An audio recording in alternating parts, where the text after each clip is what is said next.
ओम श्री गणेशाय नमः श्री सरस्वती नमः श्री गुरुभ्यो नमः श्री रामचंद्राय नमः गर्व न करो माथा सद्भावे अर्पिल्या चित्ताय स्वार्थ परमात्मा पवती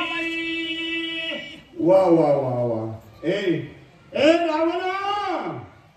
या ठिकाणी कमीपणा समजू नकोस गर्व करू नकोस सहकुटुंब सहपरिवाराने त्या प्रभू रामचंद्राला शरण गेलास ना बाबा तुला या ठिकाणी कुणीच मारणार नाही तुला मारण्याकरता लय बारला जन्म घ्यावा लागेल तुम्ही काही कच्च्या गुरुचा चेला नाहीस परंतु जरा वाटणे चल रे आय कोणी विभीषणाचे वचन क्रोधे संतप्त रावण त्यांच्या क्रोधाचे दारुणपण लोकलक्षण अवधारा सत्ता पुढे शहाणपण चलत नसतंय विभीषण महाराजांनी सांगितलं जोड्याने या त्या मालकाने बी सांगितलं जोड्याने या माझी बायको म्हणली मला नाही सवड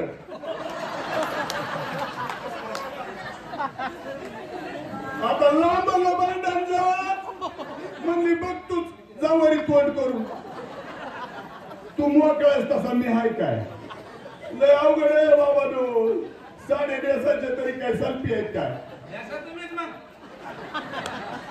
जप करावा लागतोय किती बरं नाम घ्यावं लागतंय परंतु ह्या सगळ्या भगिनी माताची कदर केली ह्या भावानं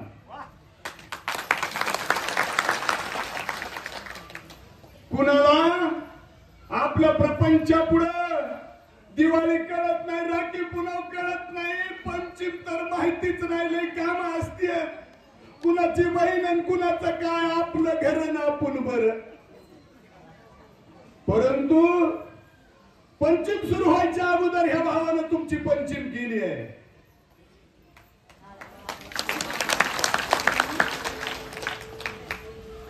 तर ओवी डबल वाचावं लागेल आता गेलं आय कोणी विभीषणाचे वचन क्रोधे संतप्त रावण त्याच्या क्रोधाचे दारुणपण लोकलक्षण अवधारा विभीषणाने चांगलं सांगितलंय खरं सांगितलंय परंतु ताप आलेल्या माणसाला दूध प्यायला दिल्यावर नाही उपयोग होत कडूच लागते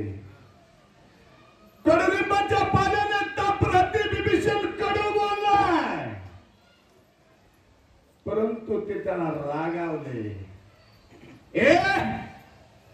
अरे तुला माहित नाही का हे घाबऱ्या कोण आहे इथल्या गादीवरला ती